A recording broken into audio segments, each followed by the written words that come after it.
Gusti dosa abdi luar biasa lobana kamari mabok kamari zina abdi teh nyuhunkeun hampura Gusti Baitullah teh kusbab eta bait lain lalagaan disebut nage Baitul Haram teh saeutik jelema dihampura ku sebab taqarrub jeung tadarrub di dinya ngan teh ai boga hutang mah kudu dibayar. Aing geus minta ampura di hareupeun Baitullah boga hutang 1 miliar geus beres yakin teh. Tetep digenjreng di ditu. Urusan kemanusiaan mah termasuk zina. Namun mabok tah rada deuresan, rada deureus teh aya nu dihampura ngan aya nu bagus mah tetep dijilid. Artinya sebab aya mabok mah pribadi, aya zina mah pan geus melibatkeun nu sejen, hutang mah melibatkeun nu sejen. Nah gitulah lamun berurusan jeung manusia nah ieu mah moal anggeus urang dosa-dosa komo nu laletik masuk ka Baitullah geus dijamin ieu lah urusan dunia urusan agama. Kemudian urang salat di hareupeun Baitullah ku neuleuna bage urang geus dibere 20 derajat. Toab urang di Baitullah Masya Allah dosa urang raragagan perlengkah begitu urang toab teh kuriling sakuriling dosa raragagan 2 kuriling makin kagak makin ragag terus 7 kuriling beres. Ayat ieu nuluykeun ayat anu kamari lamun kamari nyaritakeun pengamanan hewan teu meunang dibuburon ku jelema nu keur ihram berarti hewan-hewan aman teu diganggu. Jadi Gusti Allah rek nyaritakeun pengamanan bagi manusia. Jelema ku Gusti Allah titah ngadeheus pikeun ngamankeun diri, pikeun ngabahagiakeun diri, pikeun menangkeun diri. Tempat anu ku Gusti Allah diistimewakeun sehingga Allah ngajadikeun ieu tempat teh menjadi pusat bagi manusia, pusat nu patali jeung agama, pusat nu patali jeung kahirupan perekonomian, di mana orang-orang Arab baheula boga karakterna hayang peperangan bae. Nomor kedua orang Arab teh hayang ngabuburon bae. Nomor katilu orang Arab mah hayangna hayang kana dunia bae. Jadi ku Gusti Allah teh dipernahkeun supaya karakter hayang perang nu teu puguh na ieu di stop. Karakter hayang ngabuburon anu memang geus jadi tradisi, geus jadi tipikal urang Arab, maka ku Gusti Allah aya penyetopan. Kitu kene karakter bangsa Arab hayang ngarau terhadap dunia, ngarau ku siku teu mahi ku sakeureut geus boga sakeureut hayang 2 geus 2 hayang 3 geus 3 hayang 4 eueuh tumanina urang Arab mah. Sedangkeun nagarana leutik Arab mah, Mekah teh leutik, Mekah teh Madinah teh leutik, jelemana saeutik tapi kahayangna gede.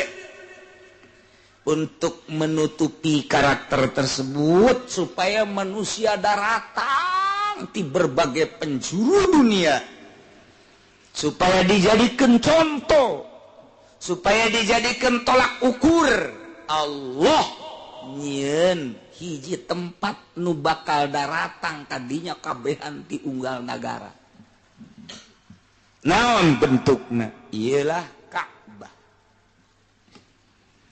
Lamun teu mah urusan urang geus dirancang ku Gusti Allah. Geus di planning ku Gusti Allah. Meme dunia dijieun Allah geus planning, geus merancang seperti eta. Timimiti karakter bangsa. Kemudian kaayaan nagarana, kaayaan kitu lokasina. Nah iyalah anu kaayang terhadap dunia gede tapi nagarana leutik jeung jelemana saeutik tapi Allah mere nyieun Ka'bah di dinya sehingga jelema saeutik nagara nu tandus tapi menjadi kaya raya. Kusebab jelema berkunjung ka dinya unggal nagara. Indonesia bae ge sabaraha ratus ribu. Saurangna mawa sabaraha juta ka ditunu dibalanjakeun di ditu. Luar biasa nu ribut bae hayang meuli teko koneng. Eta teh geus disiapkeun duitna di dieu teh. Nu mawa 5 juta, nu mawa 10 juta, nu mawa 100 juta, dek dibalanjakeun di Mekah, dek dibalanjakeun di Madinah. Masya Allah. Kekuasaan Allah untuk menghidupi orang Arab nu berkarakter seperti eta. Nah iyalah dicumponan ku Gusti Allah jang tolak ukur di dunia. Madak Allah ngajadikeun Ka'bah. Ja'alallahu al-Ka'batal baital harama qiyaman linnas. Wallahu alam bimuradi. Ja'alallahu Allah ngajadikeun al-batakal Ka'batakana Ka'bah al-baital harama tegese baital haram hiji bangunan anu mulya al-muharram dijadikan qiyamal linnas sebagai qiyam ka manusia sebagai tolak ukur sebagai pusat yang manusia pusat dina peribadahan pusat dina perekonomian ialah Baitullah Baitul Haram. Lamun aya jelema boga dosa sup ka Baitullah tadaru dihareupeun Gusti Allah dipayuneun Baitullah da dititah ku Gusti Allah. Gusti dosa abdi luar biasa lobana kamari mabok kamari zina abdi teh nyuhunkeun hampura Gusti Baitullah teh kusbab eta bait lain lalagaan disebut ge Baitul Haram teh saeutik jelema dihampura ku sebab taqarrub jeung tadarrub di dinya. Ngan teh ai boga hutang mah kudu dibayar. Aing geus minta hampura di hareupeun Baitullah boga hutang 1 miliar geus beres yakin teh. Tetep digenjreng di ditu. Urusan kemanusiaan mah termasuk zina. Namun mabok tah rada deuresan, rada deureus teh aya nu dihampura ngan aya nu bagus mah tetep dijilin. Artinya sebab aya mabok mah pribadi, aya zina mah pan geus melibatkeun nu sejen, hutang mah melibatkeun nu sejen. Nah gitulah lamun berurusan jeung manusia, nah ieu mah moal anggeus. Urang dosa-dosa komo nu laletik masuk ka Baitullah, geus dijamin. Iyalah urusan dunia, urusan agama. Kemudian urang salat di hareupeun Baitullah, kuneuleuna bage urang geus dibere 20 derajat. Tawaf urang di Baitullah, Masya Allah, dosa urang raragagan perlengkah. Begitu orang tawaf teh kuriling sakuriling dosa raragagan 2 kuriling makin kagak makin ragag terus 7 kuriling beres. Gitulah Baitullah. Kemudian dijadikan manasik haji ku Gusti Allah. Bisa umroh, bisa haji. Ieu jangan lebur dosa-dosa orang. Ieu urusan agamana Baitullah lain bantrak-bantrak keudeuh. Mantak jelema anu geus kasdot ku Baitullah jadi tamu Allah geus tama pisorgaeun be pokona mah. Jelema nu geus top di Baitullah tama geus pisorgaeun jasa. asal ulah balik ti ditu haju mamawa simba bae pokona ayo Baitullah yakumu bihi amru dinihim bil hajile wa dunyahum jeung urusan dunyana urusan perekonomianana jelema di Indonesia seorang mawa 5 juta bayar rata-rata kali 250 manusia dibeakeun di ditu komo nu 10 juta komo nu 20 juta mah ngendek duit di Mekah sabaraha teh encan ti Malaysia encan ti Pakistan encan ti Turki encan ti Yaman encan ti Yordan ti berbagai negara sub kadinya moal aya nu teu balanja di Mekah kabeh ieu urusan dunia di samping eta lamun aya jelema asup ka Mekah aman baheula mah baheula lamun aya jelema gelut sampai ke dibunuh ieu mah sub ka Baitullah kapanggih jeung ahli waris anu terbunuh teh kulantaran kadeuleu tadarru di Baitullah dihampura jadi pengamanan Baitullah kitu keneh baheula mah jelema anu cicing di Mekah teu boga igoma disebutna iliar eta teh anu turis-turis teu boga igoma di luar Baitullah mah ditangkap asal sub ka masjid aman aminan numantak nu arasub bi amni dakhilihi wa adami ta'arud lahu teu meunang diganggu jelema nu keur aya di Baitullah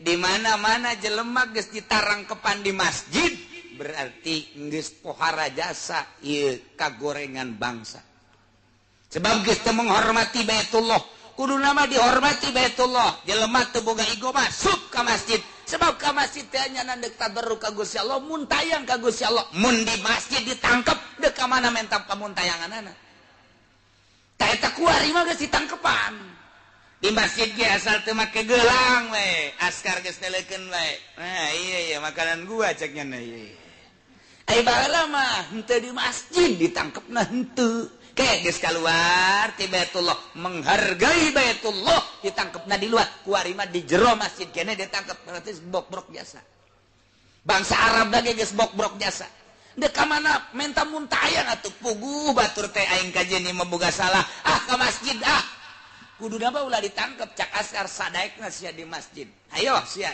dahar apa henteu sia di masjid bae paling nya nginum zam-zam kajen diamankeun bae geus pasti sapoe mah kuat 2 poe mah kuat 3 poe nah geus kaluar ka ara tangkep kuari mah di zaman kula bae ge kamari teh nu ditangkep di masjid sabaraha urang guru naon ieu barang di deuleu wah Pakistan ditangkep buru naon ieu Indonesia ditangkep misilkeun aing budak ditangkap asal teu boga gelang eta ieu tanda resmi mun teu boga gelang mun boga gelang berarti resmi nah ieulah kuari mah di jero masjid ge di jero masjid ditangkep padahal bi amni dakhilihi wa adami ta'arud lahu kemudian ditarikna dibawa ke Mekah samarati kulli syai'in ilaih bubuahan unggal negara diangkut supaya fasilitas kadaharan aya kabeh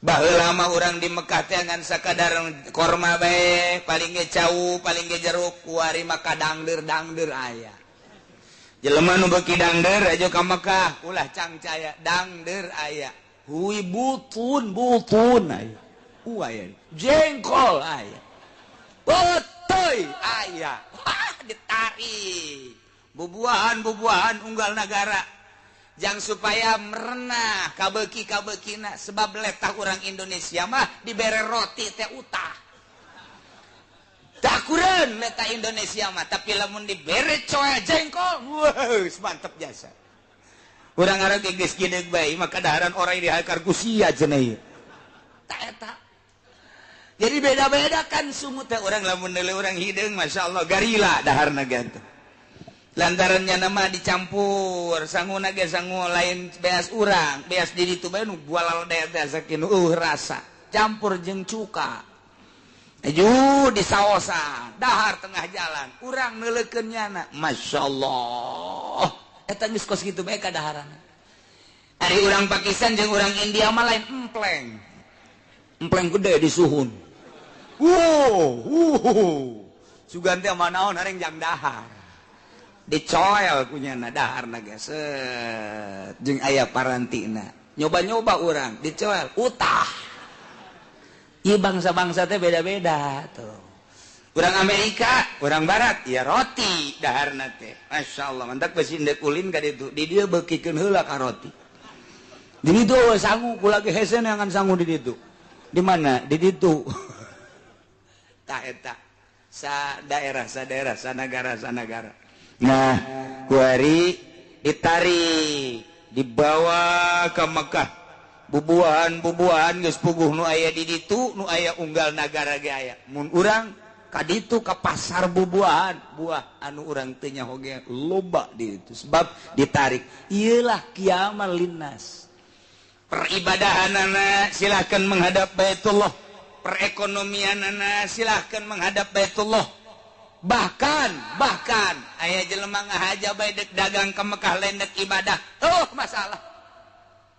masalah nu ulah ge cacampuran aing mah kaditu dek ibadah ongkoh dek dagang ongkoh masalah ngan mal berkah engkena teu berkah takos kitu teu berkah coba deuleu pemimpin haji anu memang ngahaja dek neangan dunia bari mingpin haji bari neangan dunia bukti teu kudu dicaritakeun hiji-hijina jelema anggeus hirup keneh beak ludes mun kukula caritakeun haji patah pangsugihna boga hotel di Bogor di Bandung haji patah nya nama ngeberangkatkeun turis sakapal jamaah haji sakapal geus teu mahi dina kalkulator hartana kuari ludes tinggal 5 doang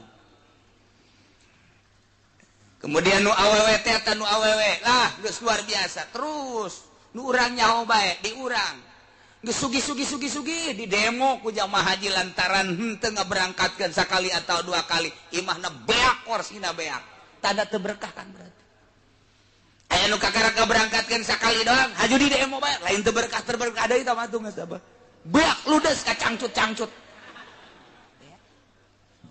niatna teu meunang salah ndek ka ditu dek dagang doang bagus aing mah kaditu nek neangan duit deh insyaallah mulai campur jeung ibadah dek neangan duit aing mah kaditu nyieun aya nama paspor dek ka mana ka Mekah dek nan deuk dagang aing mah dek kuli dek dagang neangan duit tok insyaallah menang masalah aing mah kaditu dek ibadah we ulah dicampuran jeung neangan duit aing mah dek mingpin haji bari neangan duit deleukeun tungtung deleukeun tungtungna poe ieu ngembol korsina isuk sia isuk deleukeun dibeuleum sia ku jamaah geus sabaraha sekitar urang nu leuleutikana komo nu gede mah ajur-ajuran naon ieu teu meunang salah di dieu ge qiyamal linnas urusan agama haji bae manasik haji urusan dunia silakan maneh dek dagang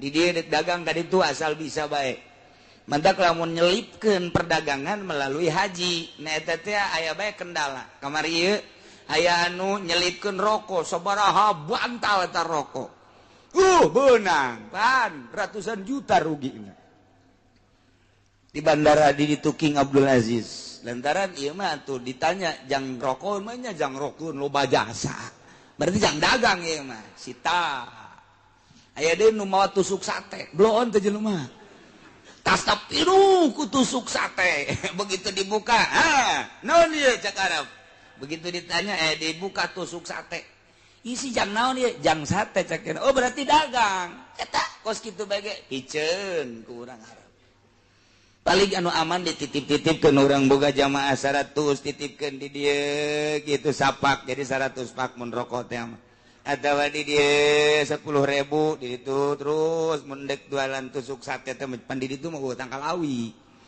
mantap mawa di dia utang kalawi di itu mah melak atuh hese teh jadi pantang kalawi di Arab mah nah eta dibawa ka ditu bari ibadah haji bari dagang tiga tunggu baik kehancuran mewahkan imah beli mobil gedong tunggu kehancuran deleken dicampur adukan model kos gitu tinggal gitu bae besi urang endek ibadah haji bae besi dek dagang aing mah dagang ka ditu ya ibadah mah tetep ieu terus ngan niatna aing mah dagang bae ka ditu sok asal cicing ditu dagang sugih beneran nih lain lalagaan duit ambalaya di ditu mah urang ngalalaga batu cincin bae ka jamaah haji meulina urang di dieu keneh menang meuli di Sukabumi pipirusan aya bae urang Kendal virus asli asli mah tuh ngabohong saeutik lah masalah lah pokona dibeli diborong ieu jamrut mudah-mudahan jamrut Cikotok jamrut ieu India ieu jamrut jual weh pokona mah naon bae eueuh nu teu beak di Mekah mah eueuh nu teu beak bahkan ka jengkol beak dangder aya jelema muringis bae aki-aki kunaon ki ieu aduh cenah aya ngadahar dangder jasa aya teh eueuh aduh kos nu nyiram bae si aki coba kene angan heula ternyata dangder loba jasa bareng dibawakeun teh ka dieu aya cenah melak ti mana ti Masia jadi itu di lembur dibawa ka dieu jauh amat ti dangder meureun naik kapalnya atuh Masya Allah isukna hayang hui aya dangder aya hui aya jengkol aya peuteuy aya toge aya toge di pasar ku ari aya jadi urang asup ka pasar Arab teh sarua jeung ka pasar Kemis sarua ge sagala aya bae bubuhan-bubuhan urang teh aya masyaallah ieulah qiyamalin nas tuh ya Allah ya Rabbi ja'alal ka'batal baital haram qiyamal linnas geus karasa ku urang kabehan tadarru di hareupeun Baitullah qiyamal linnas Baitullah teh Baitul Haram teh perekonomian anu luar biasa orang Arab boga warung leutik ya keuntunganna lantaran teu pernah nu meuli nu manteknya nama teh sieun waktu salat tutup lantaran nu meuli kita salat loba bae susur ge susur ditipu kunyana padahal mah tangkal langbo dibeli bae eueuh bae jamaah nu teu mawa susur loba sa Indonesia mawas hiji mawa 10 beta susur mawa 10 kali 250 manusia geus sabaraha encan anu kat Malaysia ka Thailand ka Singapura dan lain sebagainya susur bae geus sabaraha miliareun susur bae geus encan tasbih aduh mah tasbih mati mimiti tasbih kaoka datang ka kakak datang ke tasbih plastik kelasnya buaya kabeh di Arab teh diangkut ke negara lain ya Allah ya Rabbi qiyamal linnas geus dijelaskeun ku Gusti Allah urang Arab mah nu mantak gara rendut beuteungna cara ricing bae nu ngadagangkeun orang Malaysia orang Indonesia urang-urang mah ieu dengan sakadar jadi hadam-hadam di toko emas di toko dan lain sebagainya pakaian urang Arab mah sausim bae sausim geus kudu kabeli mobil mewah encan 2 usim sabar kuari mah eueureun mah gading eueureun kuari mah beres haji umroh dibuka lebar-lebar eueureun sarua aja jeung musim haji qiyamal linnas masyaallah kakara kapanggih ku urang ayatna ieu horenganan mantak lamun hayang sugih pindah ka Mekah dagangna di ditu bae di Mekah bae ditu kan baheula mah bisa mantak Syekh Nawawi luar biasa ngahadam jabat dibere ku raja jaba meuli nyana di itu jaba heula mah meunang meuli mantak begitu kamari dibuka ye pertanahan dek pelebaran Masjidil Haram eta teh aya ngaran Nawawi Tanara aya tanah di Mekah ngaran Nawawi Tanara masyaallah dibuka orang Arab masih kena jujur coba Nawawina tahun sabaraha mautna tahun sekian berarti aya ya keluargana kamari diaruruskeun munang sabaraha meureun teh aya ngaran Nawawi Tanara Al-Bantani nah ieu luar biasa baheula mah teh bisa meuli kuari mah teh bisa tah eta aya deui ngaran Samsuddin nah sing ada besi anu ngaran Samsuddin usul gara ka ditu sarua Samsuddin Kronjo aya pelebaran Masjidil Haram aya tanah ngaran Samsuddin Kronjo tah besi aya Samsuddin orang Kronjo bakal ditukang Mekah ayah didinya teh ayah sababaraha orang Indonesia aya ngaranan tanah na di ditu warikan dilebar tanah besi dituntut ku raja kuku bangsa Indonesia baheula ku keturunan anak geus diberes-bereskeun iyalah kiamal linnas mimiti urusan agama datang ke urusan perekonomian bener-bener Baitul Haram teh karasa Allah geus ngajelaskeun ja'alallahul ka'batal baital haram qiyamal lin dua wasyahrul haram Allah ngajadikeun syahrul haram sebagai qiyamal linnas jalan tadi bimana sayara lamun jalan bimana sayara qiyamal linnas teh jadi maful kedua maful kaijina al-ka'bata maful kaduana qiyamal linnas tapi lamun jala bimana khalaqa maful nangan hiji berarti ieu jadi hal qiyamal linnas tah ai wasyarul haram di dieu teh keur dijadikeun maful kaduana silakeun qiyamal linnas ngan dibuang lantaran geus cukup kuno awal atpusan lidalatil awal berarti sarua jeung ja'alallahu syahrul haram qiyamal linnas Allah ngajadikeun kana bulan haram maksud haram ti bimanal asyurul haram opat ieu teh sebagai qiyamal linnas hiji bulan Dzulqa'dah dua bulan Dzulhijjah tilu bulan Muharram opat bulan Rajab eta teh ngaranna asyurul hurum eta teh teu meunang ngayakeun peperangan karakter urang Arab anu biasa peperangan resep perang bae lantaran nyana teh ingin meluaskeun ieu denah-denahna di urang mah meureun zaman kerajaan-kerajaan kamari kerajaan Jawa Timur kerajaan Jawa Tengah kamari di urang zaman kerajaan memeh merdeka teh raja-raja ke diserang ke sarua urang Arab berkarakter kos kitu urang ge panuturkeun itu. Nah iya di bulan eta mah teu meunang silih serang. Di bulan-bulan Asyurul Hurum teu meunang ngayakeun peperangan. Hiji bulan Hafid, kedua bulan Haji, tilu bulan Muharram, opat bulan Rajab. Berarti lamun eureun perang qiyamal linnas jadi ngangeunahkeun ka manusia sebab perang resikona adalah nyawa. Aman asal datang ke bulan Dzulqa'dah, bulan Dzulhijjah, bulan Muharram, bulan Rajab. Itu yang ngerasa aman manusia lantaran dilarang perang. Kuari mah geus teu make etika perang teh. Geus teu make aturan-aturan kuari mah perang teh. Jeung eueuh lapangan perang. Nagara bae kuari mah dijadikeun lapangan perang. Baheula mah lapangan perang anu kekuatan teh ditentukeun tempatna. Kuari mah teu lantaran nuklir bom. Di mana bae geus make sensor anu loba jelema geus pokona mah teu nyaho nini teu nyaho aki-aki teu nyaho orok teu nyaho budak leutik kabeh beak perang ku ari mah kos kitu teu beretika ai perang mah kan adu kekuatan militer kuduna mah tentara jeung tentara tapi di deuleu ku urang Irak henteu aya kos kitu di deuleu ku urang Afgan henteu kos kitu di deuleu ku urang Libya henteu kos kitu. Berarti tidak menutup kemungkinan Indonesia bakal kos gitu pangheulana Cikupa lantaran didinya aya nubukna beureum sabelah teh jagong Cikupa lah gara pindah si orang Cikupa geus dikieukeun bae moncongna teh tinggal mencet bae remote-na terus sepatan Pasar Kemis Bante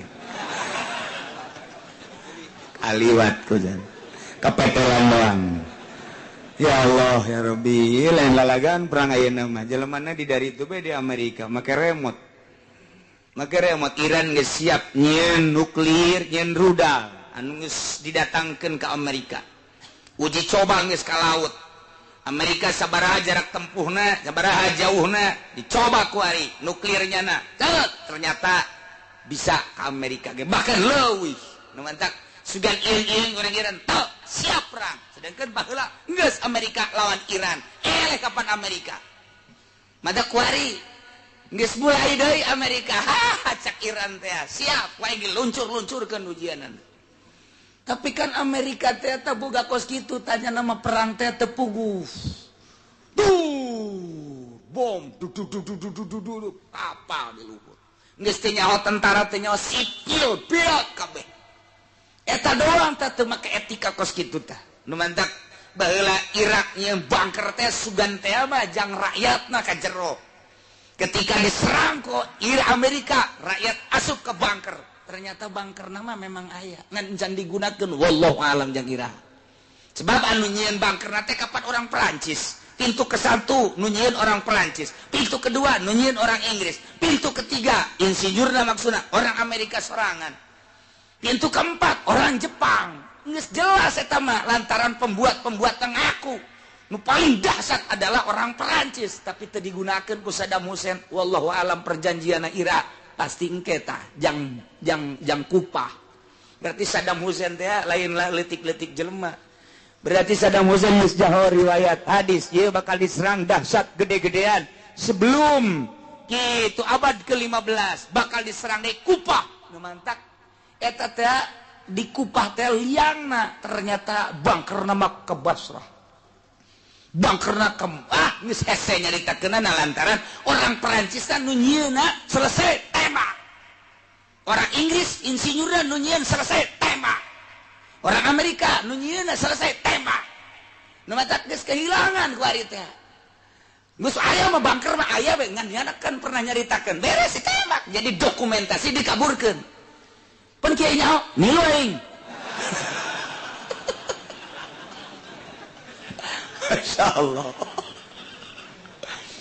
teh itu teh digunakeun kamari teh digunakeun ngan pernah aya muka doang gitu tah ternyata iya mobil tank baja teh ketika eta muka eueuh lebih ditembakkan ku Amerika eueuh ka mana cenah eta misteri cek urang Amerika tank baja sakitu ditembakkanana ternyata eueuh ka mana ieu teh bingungan urang Amerika datang ka kuari eta teh jelema teu daekeun perang ngabingungan eta cek urang mah naon atuh teu dahar-dahar acan kuari bingung aing ka mana cenah eta dibuka kur aya pernah satu kali dibuka liang nadet arasup kadinya sebelum ke diserang ku Amerika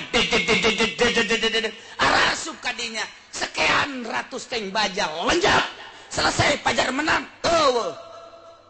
pajar misteri etalah tank etalah bunker Irak kuari jelas aya eta teh di jero teh wah tank baja termasuk alat-alat perang buatan Uni Soviet di jero eta luar biasa tapi teu digunakeun kamari rahasia Allah Saddam Hussein leuwih nyaho Saddam Hussein leuwih nyahokeun bae ieu mah perang can sabaraha cak Saddam Hussein ke tandinganana ketika Amerika ngalawan Kuba deuleukeun dibuat inting-intingan ujian Amerika cak Saddam Hussein aing pae kajen sabilillah deuleukeun ke Irak mah negara 1001 malam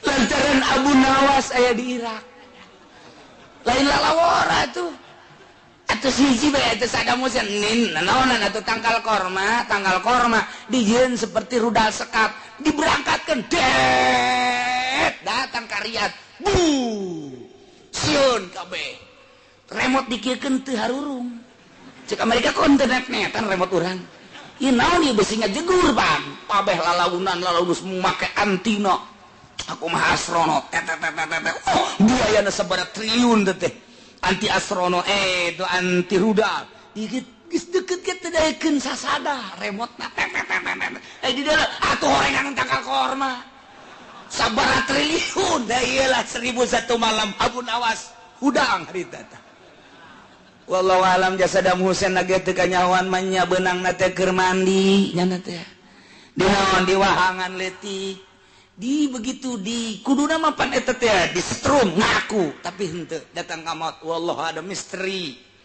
Saddam Hussein mah misteri ka mana ayeuna bejana mapan Saddam Hussein teh aya di Bojong gori datang ka gori Amerika henteu ngajelaskeun Saddam Hussein apa lain sebab ketika benang nu beungeut teh Saddam urang ge nyaho ketika Saddam Hussein disorot teh aya 10 model Saddam percis 10 Saddam ieu nu mana nu asli ieu nu beunang teh nyaho nu asli naon teu begitu di setrum teu daekeun ngaku lain meureunana wallahu alam datang ka kuari. Nah iyalah lalakona lain lalagaan. Ieu bakal diserang Iran. Dileukeun geus mulai memanas. Tet Iran sugan aya sieun teh. Kami diciptakan oleh Allah untuk perang, cek Iran. Jangan pun manusianya, debu-debu di Iran adalah untuk melawan musuh-musuh Allah. Eta bahasa geus teu mundur saya tiga-tiga aja. Kos Jawara ulah bae nyebutkeun sieun, lamun aya anak Jawara dek gelut nyebutkeun sieun, memeh ku musuh ku bapana heula, paeh sia.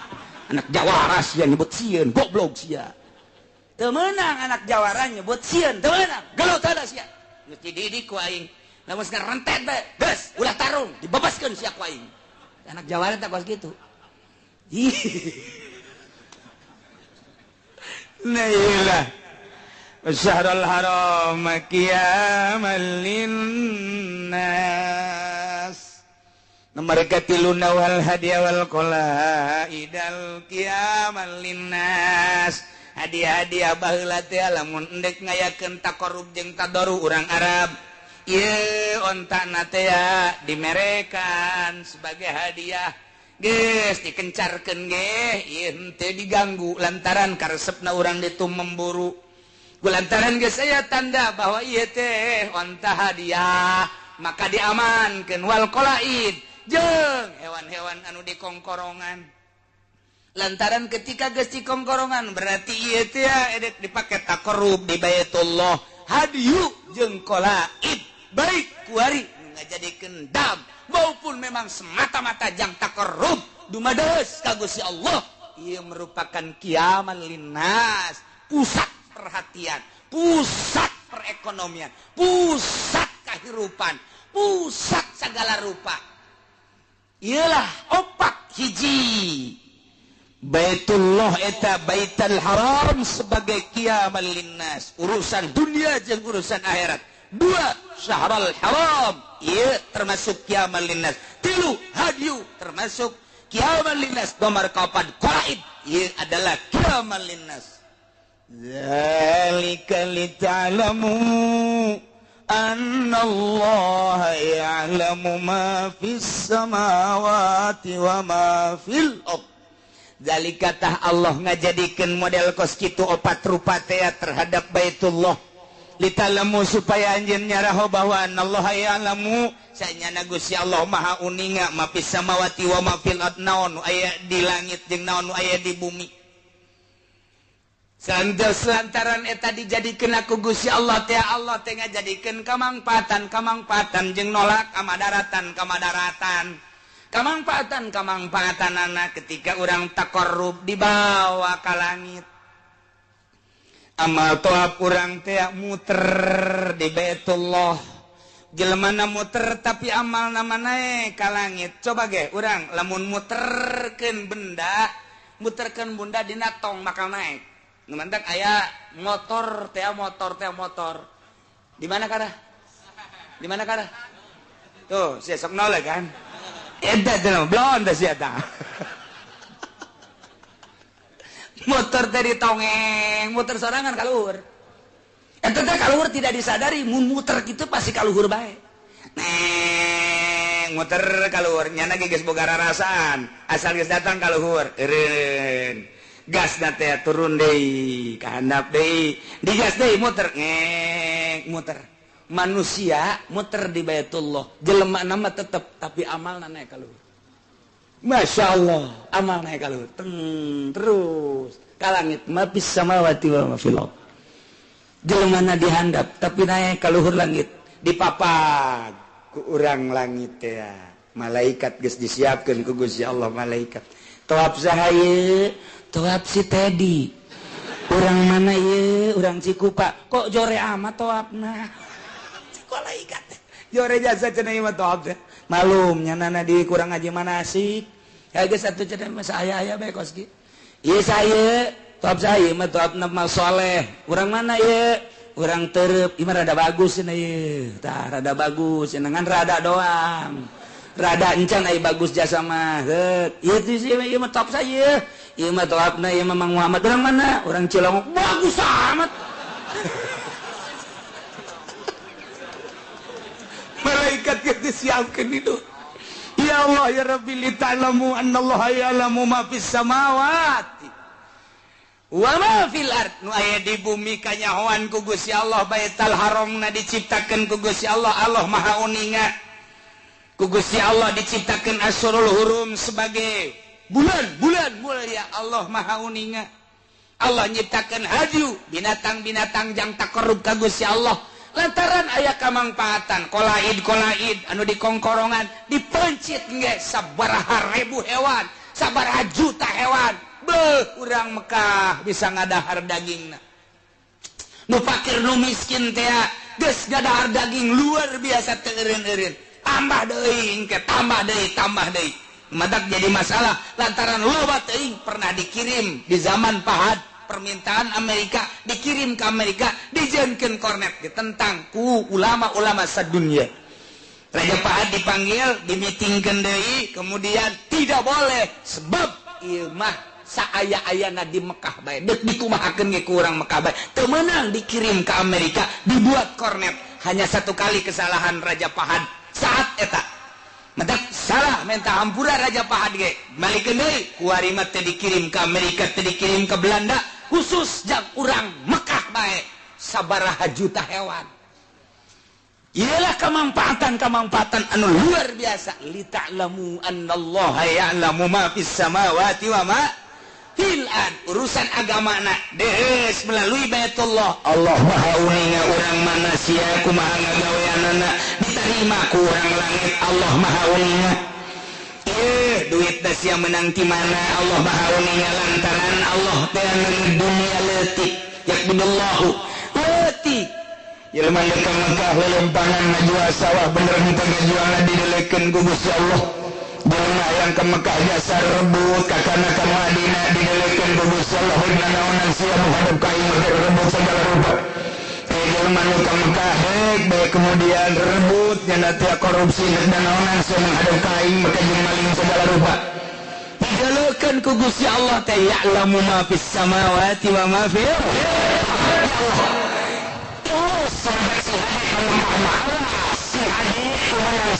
Salah setik awas cek Gusti Allah dek menghadap ka aing teu kudu ka Baitullah aja ikos kitu carana. Jadi ditu ka aing nyembahna di dieu ge ka aing make perjalanan nu bagus atuh. Ngan paling bahaya jelema cinta ka Baitullah mempersiapkeun hayang deus ka Baitullah kemudian dilarang. Bakalna di akhirat tu pangheulana digenjreng ku malaikat jelema nu ngahalangan jelema nu cinta ka Baitullah. Nu berangkat ke Baitullah geus cinta jasa ka Baitullah dihalangan. Tah nu ngahalangan anu pangheulana dikerekeb ku zabaniah. Lantaran jelema geus deus ka Gusti Allah, deus ka Baitullah. Geus mempersiapkeun diri segala rupana geus rela ninggalkeun nagarana. Tapi dihalangan nu ngahalangan ieu nu bakal heula dibebas-bebesun ka neraka jahanam. Cing ade. Lah Malika namu Allah menjadikan seperti apa supaya menyerudu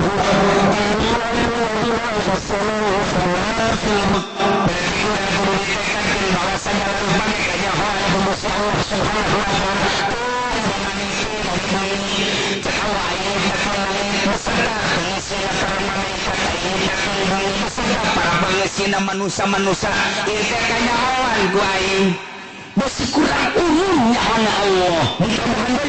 Wa innallaha bikulli syai'in alim. Biasanya nyana Gusti Allah teh nyawan pisan bikulli syai'in alimun maha uninga bikulli syai'. Aya tadi marada khusus lantaran ya'lamu ma fis samawati wa ma fil ard. Begitu didatangkeun wa innallaha bikulli syai'in alim. Pertama nyaho lantaran wujudna nyaho ka langit jeung pangesina lantaran aya nyaho ka bumi jeung pangesina lantaran aya Allah nyiptakeun atuh aya jadi ciptakeun ku Gusti Allah anu diciptakeun ku Gusti Allah aya atuh kadeulean ku Gusti Allah kanyahoan ku Gusti Allah besi kurang jelas dijelaskeun deui bahwa kanyahoan Allah teh alimun bikulli syai'in seluruh lempangna nangtungna heesna diukna keur ngaji nundutanna kanyahoan Di kulit saya sih ada kanun nundutan kanyawan. Di mana cenah kieu teh nundutan di belah kulon deket lawang nundutan di dinya aya teh. Ngopi manggeus padahal mah. Di kulit saya alim. Apaleun Gusti Allah.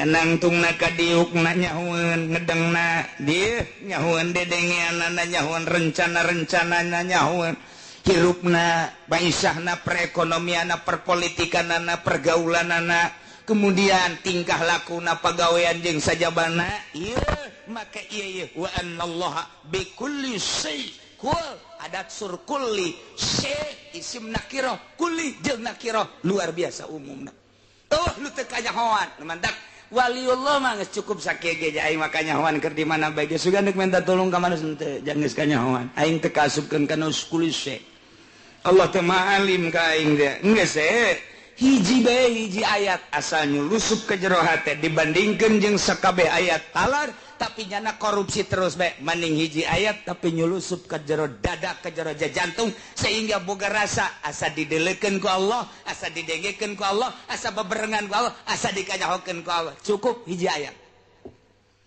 geus kuari mah urang asal geus datang ka imam Allah nyahoeun ye ka aing datang tas ngaji sendal pahili nyahoeun ye Allah ya. Kamana ya kuduna nyahoeun aju ngahaja apa henteu nyahoeun Allah ge rada ngahaja saya di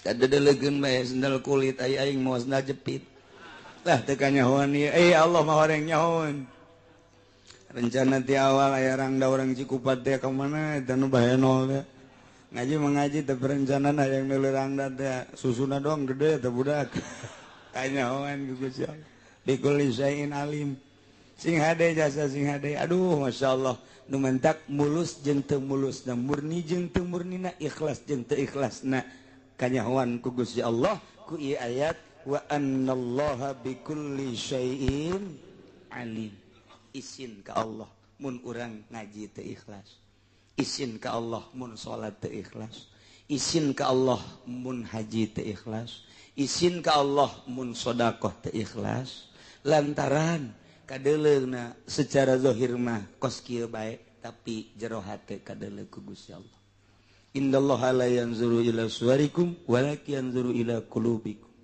ialah bikulli syai'in alim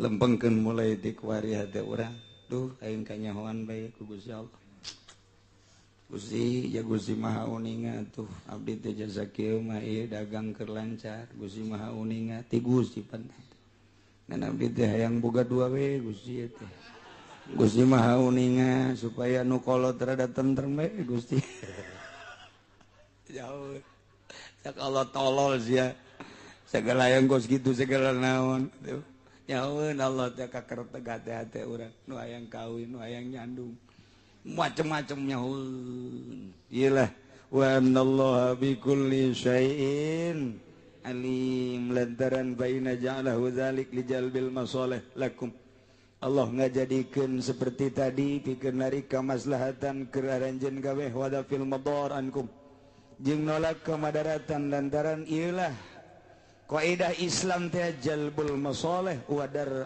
darul mafasid darul mafasid kana kadituna muqaddamun ala jalbil masalih panjang geus dongeng nu jelas mah jang jalbil masalih wa daf'il madar qabla ruku'iha memeh kajadian memeh terjadi Allah geus jauheun atuh dalilun ala ilmihi bima huwa fil wujud wa ma huwa kainun jadi dalil kana nyahoana Allah kanu geus aya jeung nu bakal aya jeung nu eukeur geus eueuh nu teu kanyahoan urang diciptakeun ku Gusti Allah geus kanyahoan ku Gusti Allah model kuarina de atuh kuari didelekeun diurus ku Gusti Allah urang teu nyaho bakal maot ira Allah mah geus nyahoeun sia sakitu poe deui sia sakitu bulan deui sia sakitu taun deui bakal diasupkeun ka jero kuburan ku aing geus nyahoeun Allah mah mantep kula kitu ningali keistimewaan hiji beta Ki Astari mana kana Ki Astari kresek cakung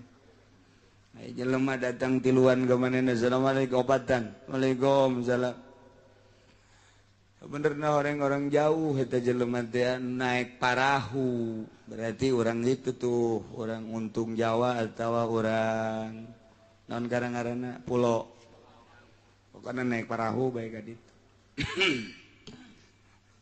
begitu kabangi jeung Diastari cek Diastari salah seorang geus ditungguan ku kuburan di antara opatan cenah karaget kabeh sering Diastari mah sok bener bae sia teh aingnya keluar tidinya teh geus kikituan bae cenah ieu saurang geus bau kuburan urang hahampuran di kuari hampuran geus urang balik-balik kabeh biasa bae tara renang we naik parahu teng geus tereh deukeut ka tempatna ngaguling parahu pae saurang nu tiluan salamet nu saurang teh eta teh geus kajahoan ku Ki Astari bahwa si ieu teh bakalna geus tereh deukeut ka maot ka ambe jeung kadeuleu dibukakeun hijab lain bantrak-bantrakeun Ki Astari mah atuh lantaran nya nama saguru jeung Ki Muhammad Ki Nawawi Mandaya sanggeus ka guru ngaguru deui ka Ki Nawawi Mandaya na ieu Ki Astari tak Ki Astari disahanya na naon garang-garana belajarna di Kisajim Kisajim ti ditu ti Syekh Nawawi ta eta teh patali-patali deukeut jasa mentak seukeut seukeut nama hirupna memeh merdeka geus berarti berjuang bareng nah iyalah Ki Astari teh nyahoan nya nama asal geus dilirik senyum bae kasaha ya senyumna ya biasanya tereh paeh nu disenyum ku nya eta Ki Astari nah iyalah hamba Allah aya nu dibukakeun hijab atuh komo Allah nah mantak atuh Allah ciptaan Allah atuh mantak urang mun ngarasahina di hareupeun Allah dhaif di hareupeun Allah teu daya teu upaya Gusti hidayah abdi mah aya danang Gusti hirup ku Gusti supaya teu dimautan ku Gusti siang ngomong kitu pan teu ibadah ka aing atuh eta dikitukeun man ku Gusti Allah mantak kudu ngarasahina hina urang teu daek ngaji ieu ngarasahina ngaranna daek ngaji nun teu daek ngaji ngaranna takabur sanajan ngajina di handapeun tangkal Ambon lumayan geus sakitu ge terus salat eta ngarasahina berarti salat teh puasa nurut ka parentah Allah Subhanahu wa ta'ala ditambahan sing ade ya'lamu annallaha syadidul iqab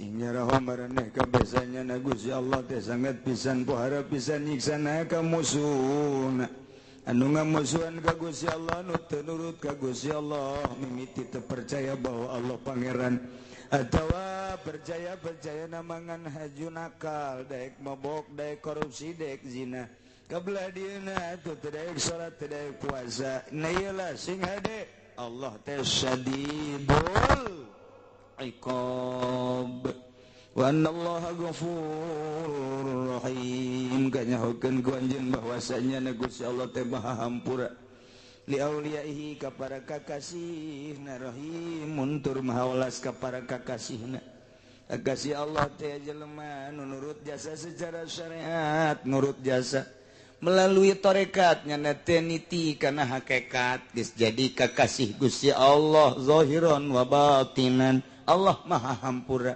boro-boro keur benerna dina syariat keur salahna ge ieu geus dihampura bae ku Gusti Allah aya jelema kadeulina teu salat-salat kadeulina ku mata urang padahal teh nama keur babarengan jeung Gusti Allah tapi wali Allah nya mah geus wali Allah teh aya nu wali dina syariat kakasih Allah teh eta ge sarua aya anu kakasih Allah teh syariat jeung hakikatna nu jelasna dua-duana ieu adalah menang Ghafur menang Rahim asal urang nurut ka parentah Allah ngalaksanakeun perintah-perintah Allah urang teh kakenaan ku ayat Ghafurur Rahim alhamdulillahirabbil alamin mudah-mudahan urang kabehan dihampura dipake kaulas ku Gusti Allah sehingga urang kabehan aya dina ridho Allah Subhanahu wa taala.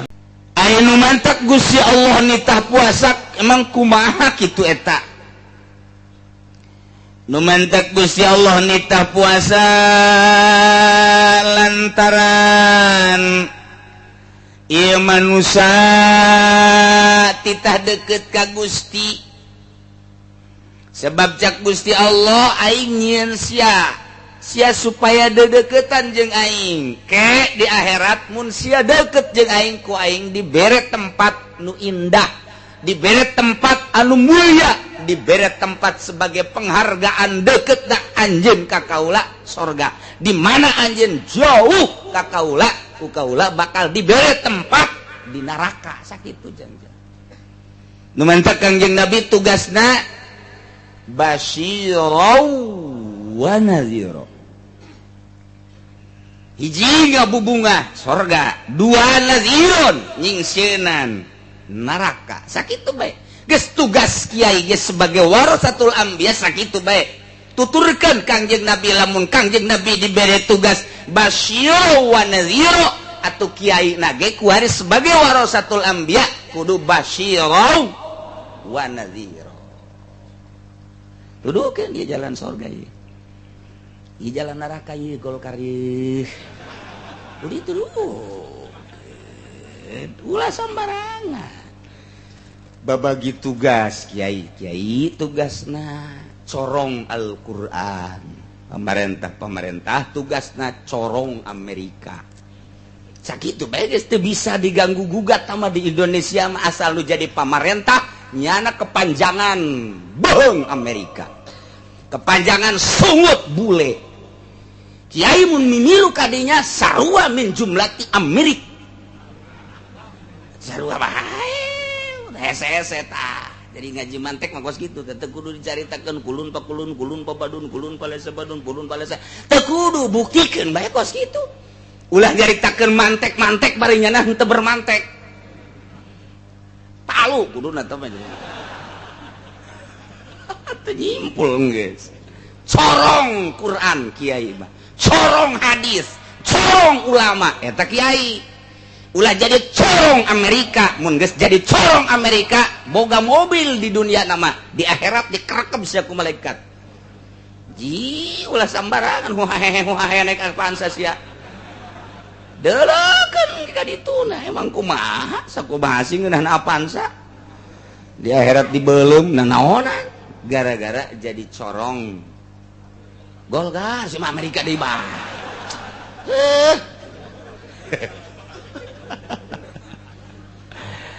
Atuh nun teu bae. Ngan hampir kitu bae kabeh. Ieu mah keur carita kasimpulan.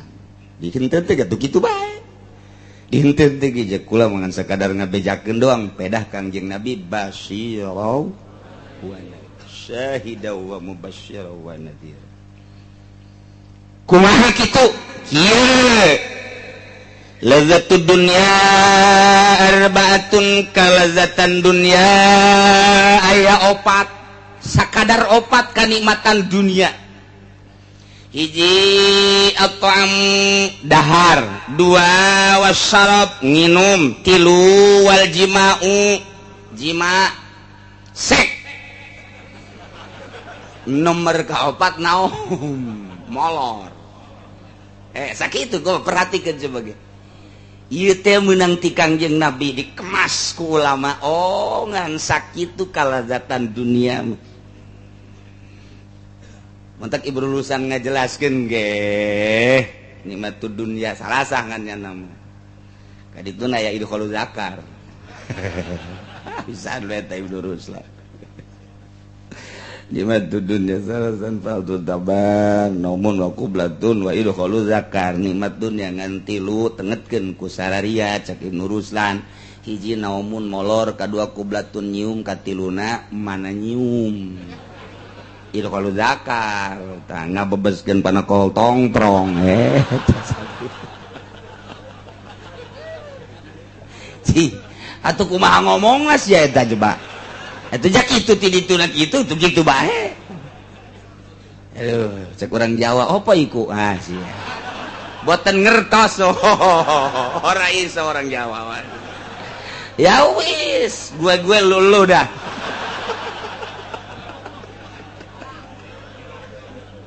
Apa ikut cenah? Aduh, Masya Allah. Emang orang Jawa mah pikasirian baik.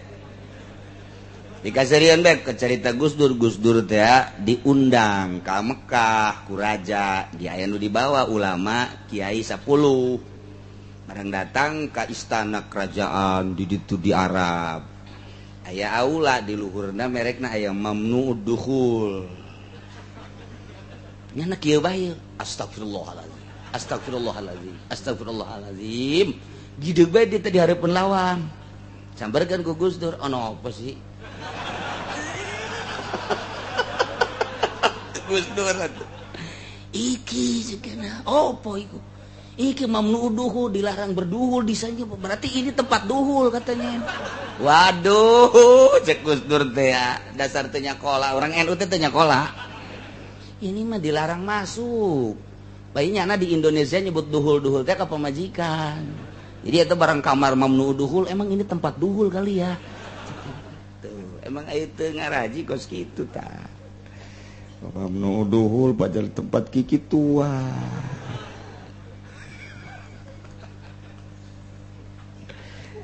nah hiji dahar dua nginum hartina to'am teh kadaharan timimiti dahar berikut bubuahanana nomor kedua inuman nomor katilu jiban nomor kaopat ieu adalah sare jelema asal geus teu ngeunah dahar gas gara siap-siap ngameteran taneuh 1,5 meter atau 2 meter teu ngeunah nginum kitu keneh bae di mana-mana geus teu kuat jimaah geus moal kebal deui komo duh cenah kiai geus 4 peuting teh teu bisa es kunaon emang wallahu alam atuh geus ieu mamere bae caingan geura siap-siap bae ka ditu nek ngarendeng jeung abah apa jeung emak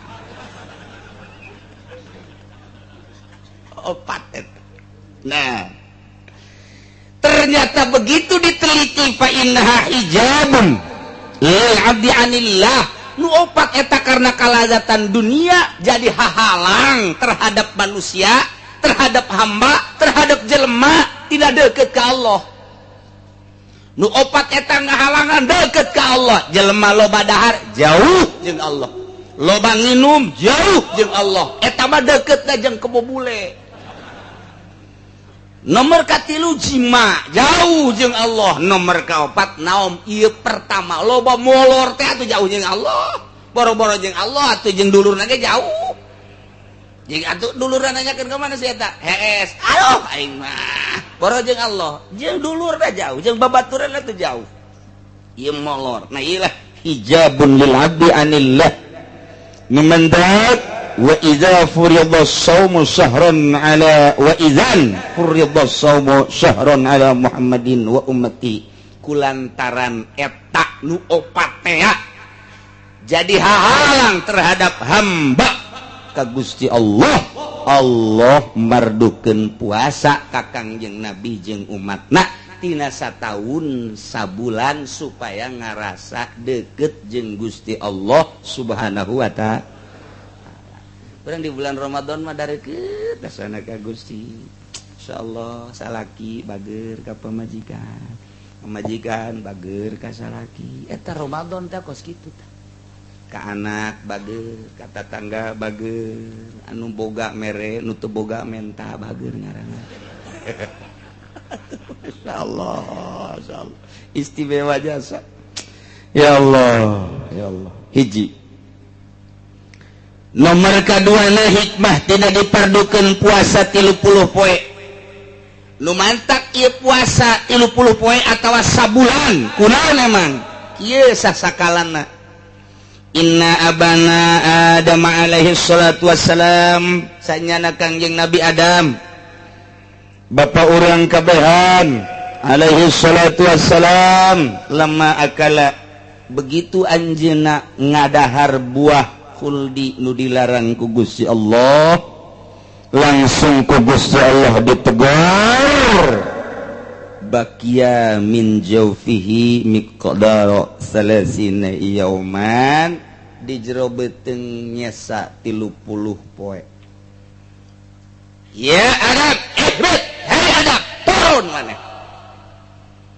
eta teh akan dilarang menang di deketan menang di dahar ku anjeun dirubak turunlah Kangjeng Nabi Adam nu dibawa ku Kangjeng Nabi Adam ti langit ti sorga 4 nomor kahiji daun sebab pakaian eta kabeh kena dicopot ngan ampok-ampok doang. Nomor kedua kulit iyalah nu pake beber ampok-ampok. Nomor katilu aya madu sacakslak dibawa ku Kangjeng Nabi Adam. Nomor kaopatna ieu adalah getah ambar. 4 Kangjeng Nabi Adam mawa ka dunia. Gitulah dongeng Kangjeng Nabi Adam. Langsung turun di India. Ngusruk Kangjeng Nabi Adam sujud. Sanggasa sujud ku Gusti Allah diantepkeun bae satungtung eta buah nu aya di beuteung aya keneh. Beak-beak 30 poe. Eueuh 30 poe. Ya Adam irfa. Hei Adam, tanggah. Tah dihampura dosa sanggeus teh kahitutkeun kaisingkeun kahitutkeun kaisingkeun 30 poe ka 40 poena bersih maka Kangjeng Nabi Adam ditarima tobatna. Tah dumadak urang ge kuari 30 poe dibersihan ge ditungtung tanda ditarima tobat menang Lailatul Masya Allah, nikmat biasa. Menang Lailatul Qadar. Baca-baca. Teu kudu ngaburi nyai bae Lailatul Qadar mah. Urang ieu timiti puasa teh cedah dongeng na batur mah ngaburi nyai, belah langit segala rupa Lailatul Qadar. Lain ku kitu bae Lailatul Qadar. Lain. Eta pamajikan haju seuri ge eta Lailatul Qadar. Aduh Gusti aing puasa teh dibere Lailatul Qadar aing. Ku Gusti Allah kunaon pamajikan nu biasa manyun bae seuri bunga teh Lailatul Qadar anak cium tangan biasa nama anak geus kieu bae naon ieu bah martil katarang abah ye tarang abah tapi bulan puasa mah cium tangan eta ngaranna Lailatul Qadar komo haju SMS-an jeung jahe mah eta mah neraka jahanam tah mah Masya Allah karim tuh iyalah hikmahna nu mentak Gusti Allah nitah puasa ka Kangjeng Nabi sareng umatna salasina yauman bilayaliha tak urang mudah-mudahan dibere sehat ku Gusti Allah dibere jag-jag ku Gusti Allah dibere daek urang ibadah ka Gusti Allah sehingga bener-bener urang menang ridho Allah Subhanahu wa taala. Diriwayatkeun dina disyaratkeun puasa teh kieu innallaha ta'ala khalaqal aqla sanyana Gusti Allah ngadamel akal begitu didamel eta akal ku Gusti Allah cak Gusti Allah ya aqlu aqbal akal madep fa aqbala akal madep ka Gusti Allah semoga cek Gusti Allah ya aqlu adil akal mungkur anjeun akal adbaro mungkur nurut jasa akal cek Gusti Allah ya aqlu man anta wa man ana saha anjeun jeung saha kaula cik akal anta rabbi wa ana abduka dhaif Gusti pangeran abdi ari abdi mah hamba Gusti anu dhaif cik Gusti Allah ya aqlu ma khalaqtu khalqan a'azza minka kaula teu ngadamel makhluk nu leuwih mulia tibatan anjeun sebab anjeun mah geus ngaku jasa begitu ditanya man anta wa man ana anjeun teh ngajawab anta rabbi wa ana abduka dhaif istimewa akal mah nyaho posisi eta akal nyaho tempat eta akal beres yes maneh ku kaula didamel makhluk nu pangmulia-muliana cicing maneh akal bakal diterapkeun di manusia maneh akal sukeun ka manusia-manusia nek urang ieu aya akalan nya oposisi akal memang kumaha kitu akal nu sampurna teh nya oposisi kumaha nya oposisina mun kopiah dipake di luhur ku akal kan sapatu dipake di dieu di handap hiji waktu sapatu dikahulukeun kopiah dikasukukeun akalan akalan teh geus kitu ngaranna pamajikan ku urang dihormat pamajikan urang ka urang ngahormat akal hiji waktu pemajikan urang ku urang ditoler-toler aya randang ora ku urang dimulyakeun haji kurang akal atau luhur teh teu akal kitu bae terus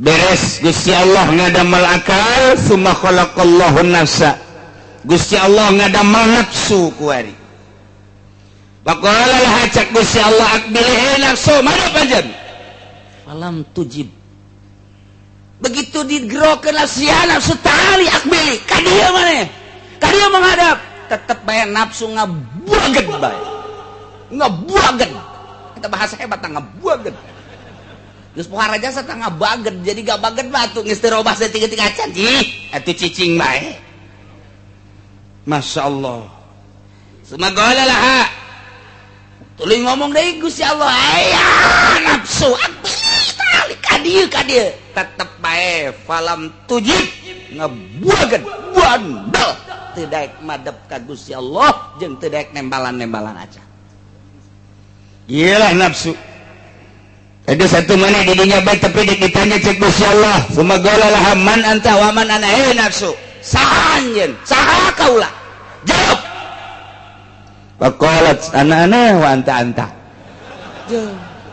tuh kula mah kula Gusti mah Gusti eta kakarak dijieun we geus kos kitu nafsu tah geus babagi jeung Gusti Allah teh ya Allah ya Rabbi ilah nafsu namantak fa'adzabaha binari jahannam mi'ata sanatin lantaran kakarak dijieun ge geus buang kawarah nafsu mah ku Gusti Allah langsung di ka neraka jahanamkeun 100 tahun digodog ka nafsu teh digolotrokeun nafsu 100 tahun di neraka jahanam geus digodog 100 tahun summa akhrajaha kakarak dikaluarkeun eta nafsu tanya deui ku Gusti Allah nafsu man anta wa man ana saha anjeun saha kaula kakarak pajabat sunya ngajawab bari leuleus Gusti anak-anak wa anta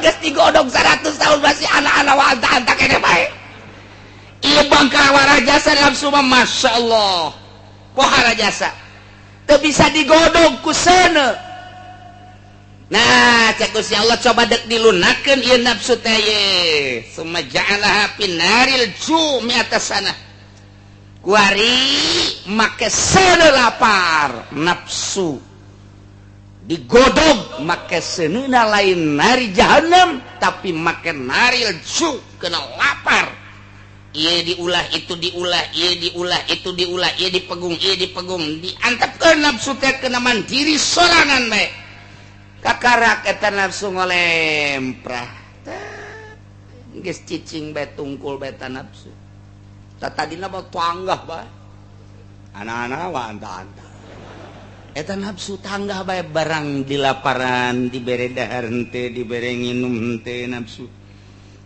ya wewe dibelokeun ku Gusti Allah cicing bae maneh mah maneh bae nafsu coba jadi kahayang teh aku ari dipuasakeun kuari kahayang teh diturutkeun kakarak ditanya ku Gusti ya nafsu man anta wa manana saha anjeun saha kaula kakarak fa aqarat cek nafsu inni abduka wa antar rabbu kaulah hamba Gusti pangeran cek Allah teh orenganan maneh mah supaya ngaku ka aing pangeran teh oreng kudu dikosongan beuteung sia nafsu geus atuh kuari mah kieu bae lah wajaballahu alaihi wasallam bisababi dzalik manusia ku aing deuk dititah puasa supaya lunak nafsu nu aya di diri manusia.